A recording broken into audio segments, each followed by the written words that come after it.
Estuve, estuve leyendo el estudio este sobre Pasolini, el último profeta, Pasolini, el último profeta, que salió este año justamente por los 100 años de la vida de Pasolini. Esto, que está sensacional, ¿no? Pero entonces estoy viendo, realmente reconstruyendo un poco, la pasión de Pasolini. De alguna manera es una pasión. Y el propio Pasolini se va sintiendo, según voy viendo, una figura crística, ¿no? Entonces estaba yo, esto que buscas si compartes o no una... Y la visión de Jesús de Pasolini, de que él se va sintiendo un Jesús, por ejemplo, en Mamaroma, la última imagen es el Cristo de Manteña, desde los pies, ¿no? Etcétera. Bueno, en todos esos, hay un Cristo hasta el Evangelio, según San Mateo, ¿no? Hasta la película ya completa, donde además pone a su mamá como Virgen María, o sea, como la madre de Jesús, ¿no? Entonces yo decía, esa visión de Jesús que tiene Pasolini, digo, la comparto y digo, no la puedo yo compartir porque a diferencia de Pasolini, mi primera imagen de Jesús no es alguien a quien yo veo sino que es alguien a quien yo veo como en un reflejo que me puedo asemejar en un momento dado a él, hacer una imitación de Jesús. Esto no me ocurre a mí nunca, sino que desde muy niño, desde mi primer encuentro así, es un ángel, es un alguien que está y viene conmigo, o sea, es un alguien que está conmigo. Entonces, lo que yo no puedo compartir de la pasión de Pasolini, ni puedo entender, porque decía, bueno, ¿cómo es posible que siendo yo cristiano no pueda entender el sentido crístico? Entiendo, pues, que Pasolini se sienta en una imagen crística, pero decía y claro, lo que ocurre es que Pasolini ve, y yo, esa visión que tengo está conmigo. O sea, yo no puedo sentir esa soledad porque nunca la he tenido, porque siempre ha estado conmigo. Antes inclusive de que pudiera yo, como te he comentado, pues desde ese primer momento, lo del brazo, etcétera, desde el primer momento esto, que vi, antes de verbalizar ni cómo se llamaba, ni que nadie me dijera que eso tenía un nombre, que tal y cual, ese alguien siempre ha estado conmigo. Entonces, no ha sido una imitación de Cristo, sino, bueno, podría serlo de alguna manera, pero es un Cristo que está, o un Jesús que camina conmigo, que viene y no me deja solo. Entonces ese terrible, me supongo que dolorosísimo, esa espantosísima sensación de soledad que tiene Pasolini, que lo hace sentir, digamos, si pensamos en un Cristo, la soledad de Cristo en el desierto, por ejemplo, la soledad de Cristo en el huerto, donde se siente solo y clama, la soledad de Cristo cuando llama a su Padre, pero Cristo en soledad. Yo no he tenido nunca eso porque en ese desierto viene conmigo, en el posible desierto viene conmigo. Entonces, en ese sentido no tiene chiste, pues, o sea, mi encuentro no tiene chiste en el sentido de que es alguien que viene a mi lado y que no me ha dejado solo nunca. O sea, me pueden haber dejado solo todos, puedo haber sentido, claro, la soledad y todas, pero es más bien una soledad retórica, porque de alguna manera siempre ha habido alguien que es él, que yo no sabía cómo se llamaba, después ya voy a enterarme más o menos, me van a... Por eso digo que no me adoctrinan, sino que yo primero ya me dicen que eso y digo, mira, Jesús se llama esto, entonces yo ya puedo ponerle nombre, entonces te llamas Jesús. Entonces sería más bien, para tomar la imagen infantil, sería más bien como el amiguito imaginario, ¿no? El amiguito imaginario con el que hablo, que nadie ve, pero yo sí, entonces hablo con él. Entonces yo no estoy solo porque tengo un amiguito imaginario. Pasolini sí está profundamente solo. Entonces él participa, no es que lo busque, es que participa de la espantosa soledad de Cristo en el huerto, participa de la espantosa soledad de Cristo en la cruz. Padre mío, ¿por qué me has abandonado? Estás solo, ¿no? Yo no puedo decir, Padre mío, ¿por qué me has abandonado? Porque está conmigo Él. Entonces, bueno, pues entonces podemos a coro decir, Padre mío, pero entonces habría que cambiar el me por nos. ¿Por qué nos has abandonado? Entonces ya no tiene chiste, no llega a ser el sentimiento de tragedia terrible de Pasolini, ¿no? O sea, de ninguna manera. Entonces sí, cada vez lo admiro más, porque debe de haber sido enormemente doloroso, enormemente duro el desgarramiento. Entonces yo en los momentos de desgarramiento, en los momentos de enfrentarme a mundos, etcétera, etcétera, me enfrento pues, pero nunca me he enfrentado, nunca he sentido que me enfrento solo y nunca me he enfrentado a él de alguna manera. En la retórica sí, pero nunca me he enfrentado de pelearme con él. Cuando en algún momento alguien muy cercano a mí se peleó con Dios, por ejemplo, sentía yo que se había peleado con Dios, digo, es que debe ser terrible pelearte, porque si yo a este que está junto a mí lo tengo aquí y me peleo con él, debe de ser terrible, porque ahí sí sería, y si lo acogoto, lo ahorco y lo mato, ahí sí hubiera conocido la soledad. Pero ese ser al que yo después voy a aprender que se llama Jesús, a ese ser no lo puedo matar. Ese ser al contrario, camina conmigo. Entonces, realmente no tiene chiste. No tiene chiste porque de un modo u otro hay y camina conmigo, me ayuda, me regaña, pero camina conmigo. No, esta cuestión inclusive terrible, y que siempre me ha parecido muy heroica y de Camus, por ejemplo, la soledad, el hombre es un ser solo, y del existencialismo en general, ¿no? O sea, el hombre tiene que asumirse solo, ¿no? El grito de Nietzsche, ¿no? Dios ha muerto, y si Dios ha muerto estoy solo. Entonces yo nunca he podido decir Jesús ha muerto. Digo, obviamente muere en la cruz, pero resucita. Entonces yo ya lo tengo siempre la imagen que no tiene chiste porque está resucitado. Entonces camina conmigo, ¿no? Entonces esa soledad que puede tener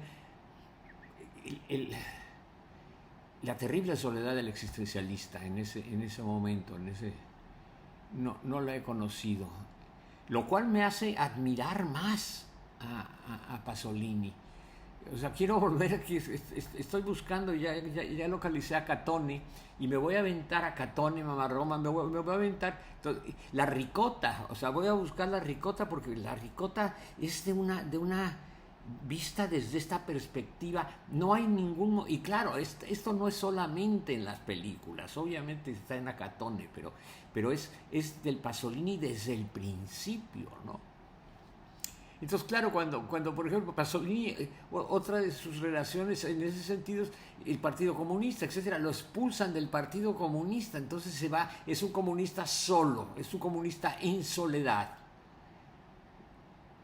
Terrible, ¿no? Cuando dices, bueno, es que yo no me voy a quedar nunca en soledad, ni comunista, ni de esta manera, ni de esto, porque soy yo y él, o él y yo, pues, para dejar los lugares de preeminencia, ¿no?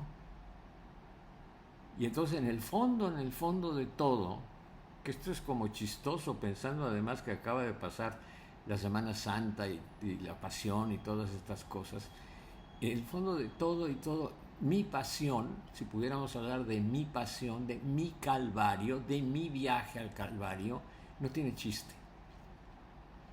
No tiene chiste porque, digamos, Cristo va solo, Jesús va solo, lo ayuda el Cirineo, pero va solo, abandonado solamente están con él y están desde fuera acompañándolo su madre María Magdalena, ¿no? De esto es de lo que sabemos históricamente que estaban su madre María Magdalena.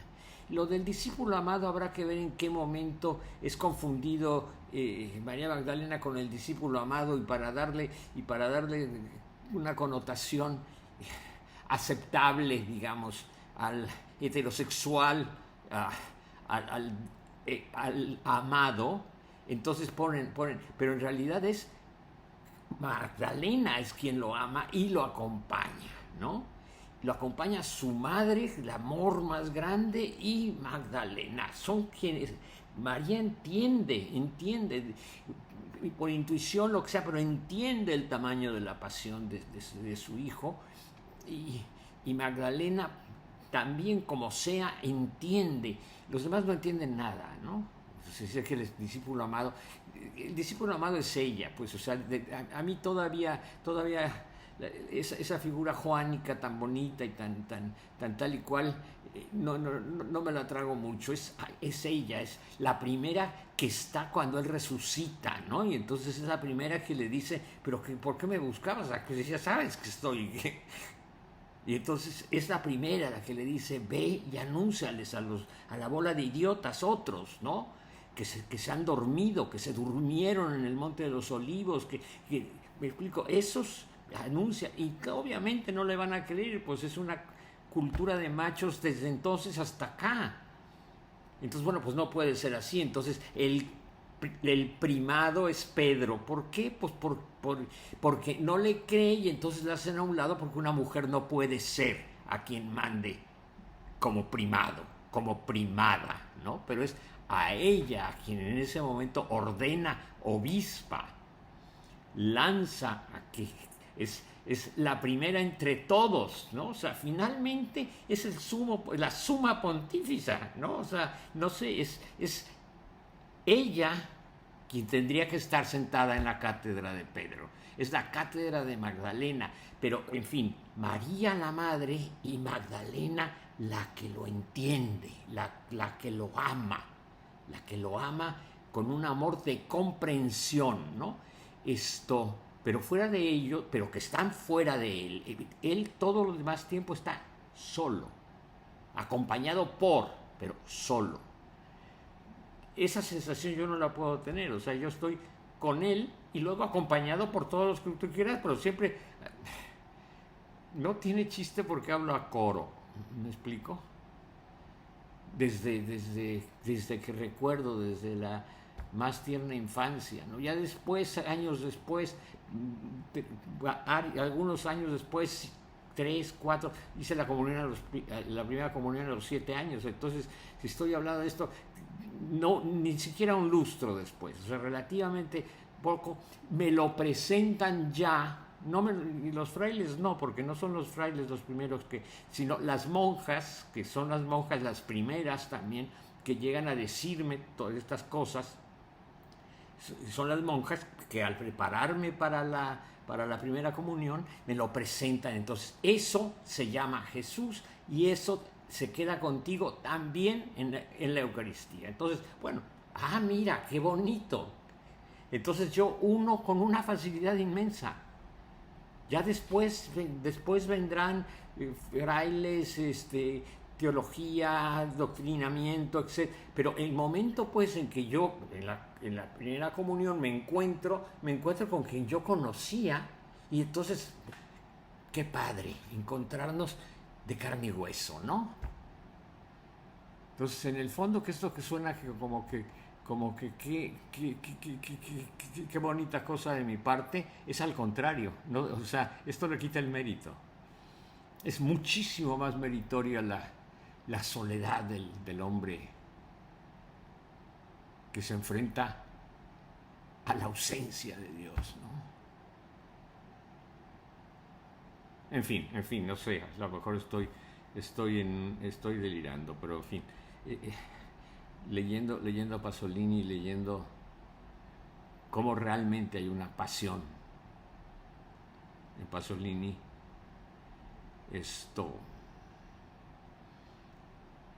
No puedo ni compararme, ni participar de ella, ni construir ninguna analogía, ¿no? En fin, Pepito. Tú, si contigo habla dos, pues imagínate, entonces aquí somos dos más él, o sea, por lo menos somos siempre tres, hay un tercero en la conversación, un tercero testigo de la conversación, ¿no? Entonces, eso de cuando hablo solo, no, pues, digo, realmente ahí está la palabra de la soledad. Cuando hablo solo, no, primero hablo con Pepito. Pepito habla con Pepito y está acompañado y lo está oyendo y participa de alguna manera de ese diálogo con Pepito, el diálogo anterior que es Jesús. Ya sé que se llama Jesús. Antes no sabía que se llamaba Jesús. Entonces, bueno, ese alguien que ha estado siempre, que siempre he tenido conciencia de ese alguien, está presente, ¿no? Yo no sabría, si sería, quién sabe qué pasaría, si sería una cuestión casi de... No lo sé, no me puedo imaginar. El choque psicológico que supondría, porque todos los demás encuentros con todo lo que se quiera posteriormente ha sido siempre con, ¿no?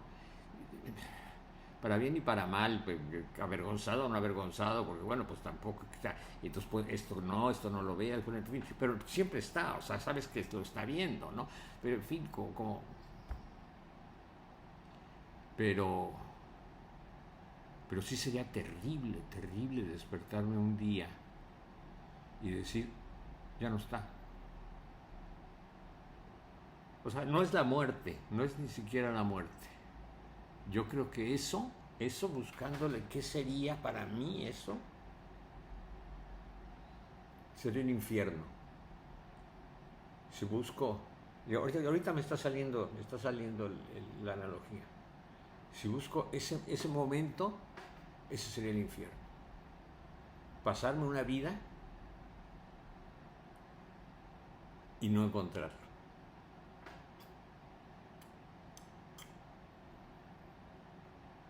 Que no haya musiquita y aleteos, digo, pues, pero de pronto, por primera vez, porque estoy hablando de muy joven, de muy niño, ¿no?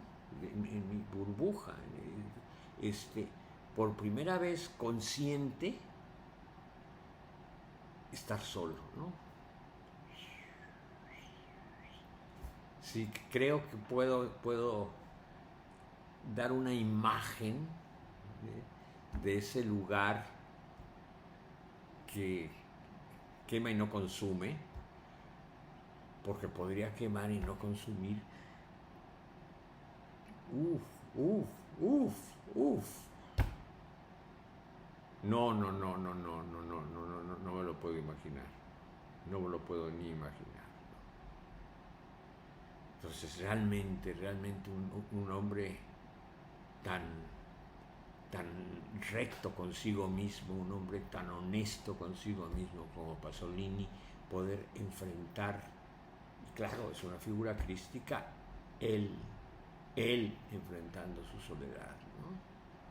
Es una figura crística porque él, Pasolini, está él en el Calvario, está él en el Monte de los Olivos, está él sudando ante el cáliz, ¿no? Está él, ¿no? Entonces, yo puedo estar en el Monte de los Olivos con él, pero es otra cosa que en realidad no es por buscar, en realidad no tiene el mérito que tiene. Entonces, qué valientes mis contemporáneos, mis prójimo, qué valiente mi prójimo, que no ve, que no tiene, qué valiente, ¿no? Qué valiente. Yo no sé qué haría. No lo sé porque no he estado nunca en una posición así, ¿no? En fin, Pepito, que estuve dándole vueltas, pero qué libro tan interesante, porque no es que el libro te plantee las cosas que estoy diciendo, no, te sugiere y entonces tú empiezas a dar vueltas, pero ves lo que es maravilloso de un historiador, porque finalmente no es ni un escritor, ni un ensayista literario, es un historiador que como historiador va a las fuentes, a los métodos, y entonces te va desmenuzando, te va llevando, entonces empiezas a ver desde pequeño el Pasolini frente a su padre, frente a su madre, frente a su hermano, me explico, bueno, y claro, entonces poco a poco vas y te va resonando, y cuando sientes los momentos de su enfrentamiento con su sociedad, con su entorno, con su partido, con su iglesia, digo, primero con su cultura, con su país, con su lengua, friulano, y luego escribir en italiano, me explico, o sea, esos rompimientos de profunda soledad, el cuate es sincera y simplemente heroico, ¿no? Sí es una lectura muy interesante, el Pasolini, el último profeta. En fin. Estoy, apenas voy, acabo de leer la de Ricota y con todo lo que va ocurriendo, ese Cristo que se muere de comer queso, ¿no? Es verdaderamente maravilloso. Además, Orson Welles, ¿no? En fin, es un... Pero apenas estoy en la Ricota, para me falta de las, porque ya las novelas ya están, ya pasamos Ragazzi di Vita, etcétera, ¿no? Ya las novelas, la poesía, el primer Pasolini, que es un Pasolini escritor, etcétera, pero de las películas, que son el momento de llevar a la imagen, o sea, sus imágenes puede participarlas porque en el cine las permite, o sea, lo que la literatura sugiere, tal y cual, el cine... Entonces resulta que Pasolini no sabe nada de técnica cinematográfica, no sabe nada de lo que es un objetivo en una cámara, ni un esto, nada de eso, pero dice, esto quiero que se vea, porque eso es lo que yo veo. Entonces el hecho del arte es clarísimo, ¿no? Pero apenas, bueno, entonces todo esto está sugerido, y ese dolor y tal y cual, y la grandeza de su prosa, y de la poesía que no puedo llegar a sentirla porque no hablo italiano, ¿no? O sea, inclusive su primer libro está en friulano, ¿no? Y digo, si no hablo italiano, ¿cómo voy a hablar del otro? ¿Cómo voy a entender el otro? Entonces ahí se pierde lo que debe haber sido en su momento el que un italiano tan importante publique un libro tan importante y no sea en italiano, ¿no? Sería tan, por traducirlo de alguna manera, el primer libro de alguien es en maya, ¿no? El primer libro de uno de los cimientos de la literatura castellana en México es en maya. No que sea un maya el que es, sino que es en maya, ¿no? Entonces estas voces es un maya finalmente. O sea, Pasolini viene de ese campo, ese es su lenguaje, y luego se ve obligado a cambiar, pues es la pasión de alguna manera también de la colonia, ¿no? De la colonización, ¿no? Obligados a hablar en la otra lengua, ¿no? Que no es la suya, que no es... Exactamente eso sería el... Muy interesante, Pasolini. Sí es verdaderamente profético, se hace cinematográficamente hablando al lado de Fellini, es el asistente de Fellini, el asistente de Un poco para comer, guionista de Fellini, etcétera, pero bueno, su participación en la Dolce Vita es como guionista, pues, o sea, es una participación literaria, pero entonces él tiene la necesidad en un momento determinado, más que de lo que está viendo, que ya de alguna manera en un guión le permite a Fellini construir la imagen en Gaviria, ¿no? Construir la imagen, entonces ya Pasolini, ya apoyado por Fellini, sin tener ni la menor idea del lenguaje cinematográfico desde una perspectiva técnica, la sintaxis cinematográfica que domina como escritor, desde luego, porque es un escritor, es un filólogo, pues desde luego, pero no tiene ese dominio de la lengua cinematográfica. Entonces, en fin, voy a seguir, está muy rico. Ándale pues, nos vemos, Pepito. Ya se me está haciendo muy tarde, tengo que poner mi agua para ducharme. Ándale, nos vemos, Pepito. Hasta otra.